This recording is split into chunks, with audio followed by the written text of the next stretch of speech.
Right now, we face an immediate problem of great seriousness, and that is a dangerously slack economy.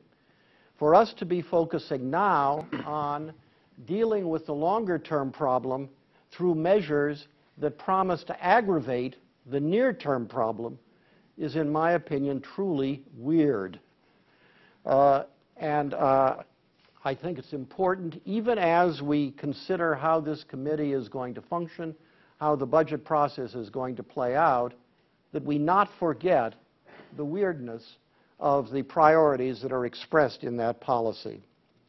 I think in this circumstance, it would be truly perverse for Congress not to agree to what I anticipate will be President Obama's recommendation to extend unemployment insurance benefits yet again, and to extend the payroll tax holiday that was enacted earlier this year yet again as well.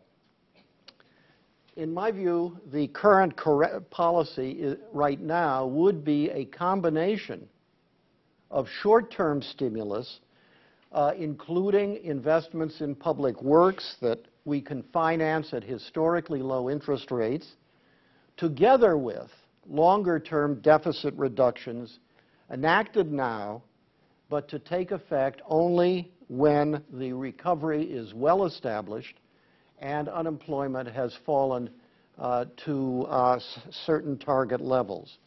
That happens to be exactly the policy that most of us here at Brookings have been urging for a long period of time. It is the policy that Christine Lagarde yesterday embraced in the Financial Times. She said, and I quote, "What is needed is a dual focus on medium-term consolidation and short-term support for growth and jobs."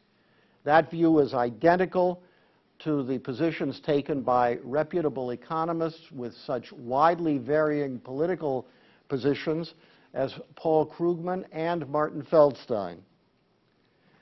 For purely fiscal reasons, therefore, I think one should view with deep concern the task that is laid before the super committee to cut up to $1.5 trillion from federal deficits over the next decade, in addition to the $935 billion agreed to in August.